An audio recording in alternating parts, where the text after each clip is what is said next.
Good day, everyone. We are here to present and discuss our topic for today. But first, let me introduce the members of our group.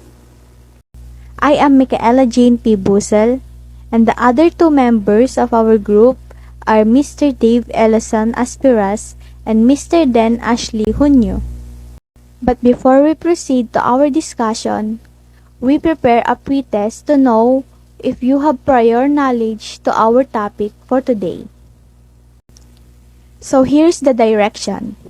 Guess the object, person, concept, or place depicted in each image.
Our topic for today is all about Kartilya ng Katipunan. So here's the learning objectives. Able to know the Katipunan and its history. To learn about the background of the author and the primary source. Able to know the Kartilya ng Katipunan. Familiarize the 14 Katipunan Code of Conduct. Recognize the importance of the Kartilya ng Katipunan. Examine the content and contextual analysis of the document. So let's start the discussion.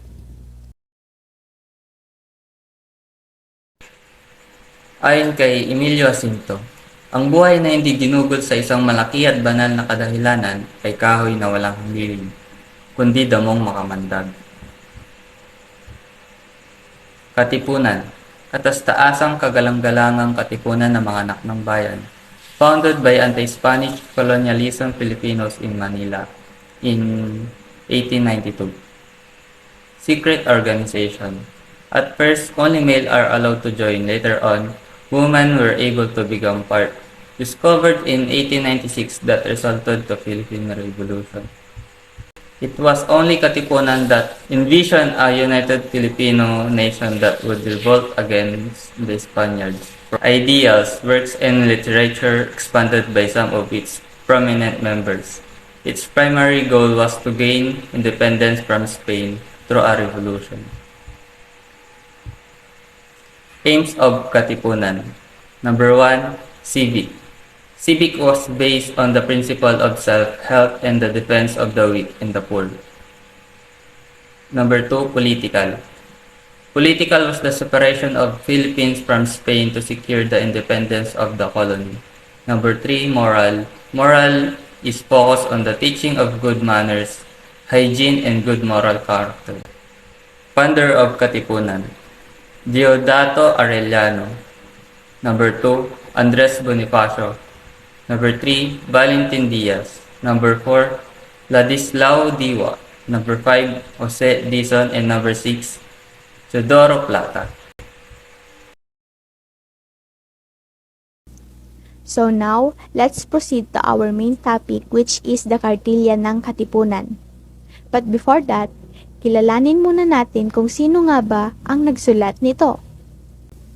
So, Emilio Jacinto E. Dizon wrote the Kartilya ng Katipunan. He was born on December 15, 1875 in Tondo, Manila. He was also known as Pinkian, Dimasilaw, and Ka Ilyong. He was one of the highest-ranking officers in the Philippine Revolution and was one of the highest-ranking officers of the Revolutionary Society, kataas-taasan, kagalang-galangang, katipunan ng mga anak ng bayan, or simply and more popularly called Katipunan. He was also a law student at the University of Santo Tomas. In 1897, 22 years old Emilio Jacinto appointed by Andres Bonifacio as a commander of the Katipunan in northern Luzon. Emilio Jacinto was also known as the utak ng Katipunan, and Jacinto contracted malaria and died in Magdalena, Laguna at the age of 23 on April 16, 1899.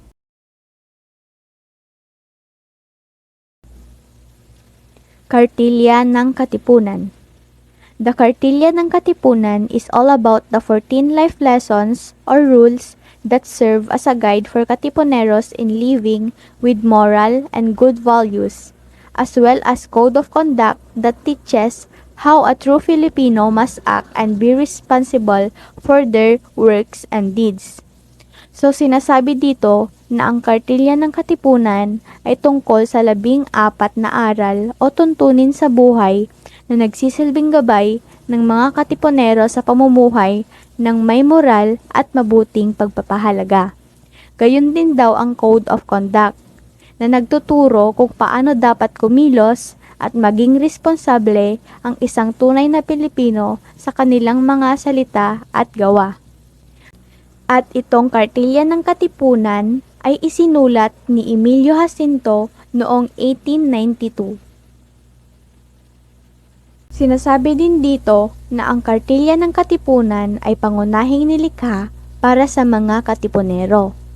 Sabi dito, upang maging miyembro, dapat basahin ang Kartilya at sumunod sa Code of Conduct nito. Naniniwala kasi ang mga Katipunero na ang pagbabago sa paraan ng pag-iisip at pag-uugali ng mga Pilipino ang pinakamahalagang salik na dapat na isaalang-alang. Ito ay isinulat upang itaguyod ang mga pamantayan kung ano ang ibig sabihin ng pagiging isang Katipunero at upang bigyang diin na ang pagiging kasapi sa KKK ay nangangailangan ng pagsunod sa mga regulasyon at pagkakaroon ng moral sa buhay. In 1896, there is what we call Decalogue of the Duties of the Sons of the People that was written by Andres Bonifacio that is strictly followed by the members of the organization. This decalogue embodied what Bonifacio's beliefs. Bonifacio would then later adopt Jacinto's Kartilya ng Katipunan as the official teaching of the Katipunan.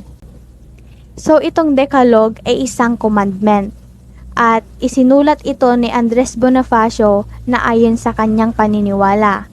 At itong paniniwala niyang ito ay nagsasabi na ito yung para sa ikabubuti ng kanyang kapwa. So ito naman yung mga factors that could have influenced Emilio Jacinto in writing Kartilya ng Katipunan. The first one is his eagerness to help the Filipino achieve the independence from Spain. The second one is wanted to set out values. And the third one is to express his vision for an equitable and morally sound Filipino country. So, ito yung itsura at nilalaman ng Kartilya ng Katipunan. Rules of the Kartilya ng Katipunan. The life that is not consecrated to a lofty and reasonable purpose is a tree without a shade, if not a poisonous weed. Here in the first rule, it highlights the significance of living with a purpose. The second rule is to do good for personal gain and not for its own sake is not virtue. The second rule is about doing what is right. Third, it is rational to be charitable and love one's fellow creature and to adjust one's conduct acts and words to what is in itself reasonable. The third rule shows that kindness really means. Fourth, whether our skin be black or white, we are all born equal. Superiority in knowledge, wealth, and beauty are to be understood, but not superiority by nature. The fourth rule highlights equality. Fifth, the honorable man prefers honor to personal gain, the scoundrel gain to honor. The fifth shows what honor should mean for a Katipunero. Number 6.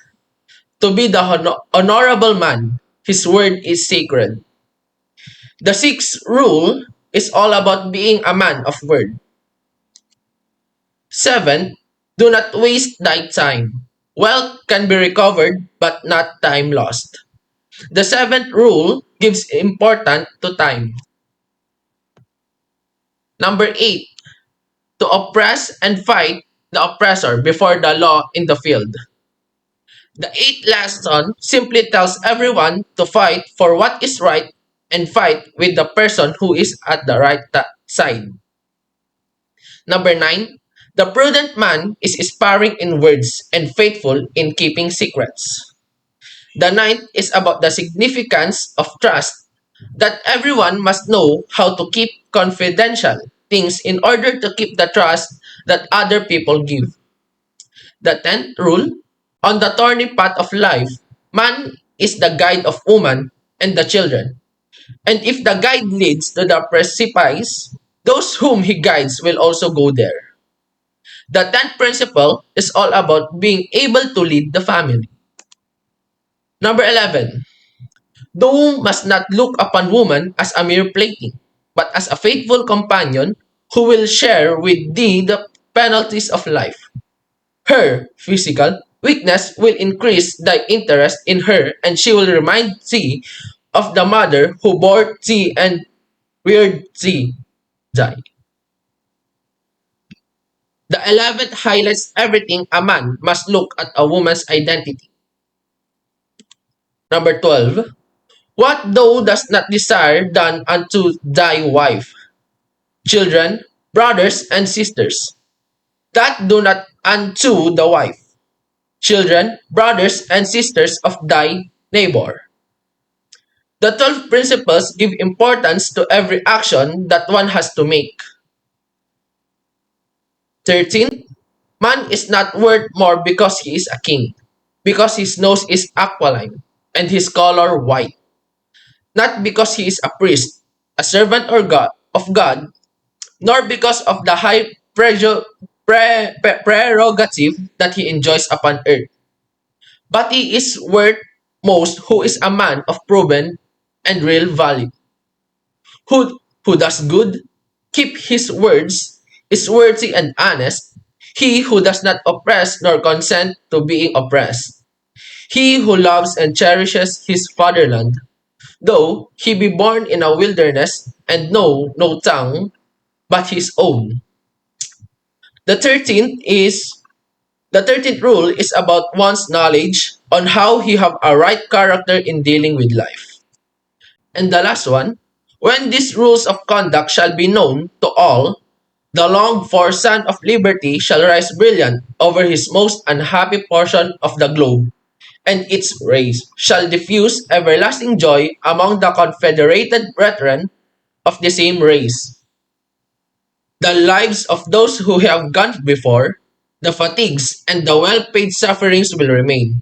If he who desires to enter the Katipunan has informed himself of all this and believes he will be able to perform what will be his duties, he may fill out the application for admission. For these last rules, it shows the idea of the author's desire.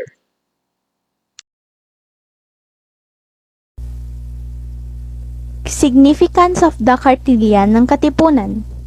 It shared the story of how Filipinos came together to form a group to fight the Spaniards. The key point is that Filipinos are united. They continue to fight the colonizer to free their land. despite the high cost, out of respect for everyone who has given their lives for our country's freedom. Promoting of good oral values of Filipino up until now. This indicates that Filipinos of that era were intellectual revolutionaries who fought for morally righteous and admirable service.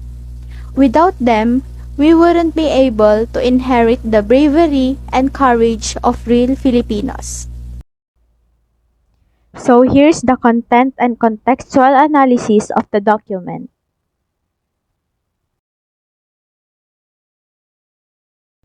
Before we wrap up this discussion, we will be having a short test to test if you really understood our lesson this afternoon.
So this is the end of our report. Thank you for listening and have a good day everyone.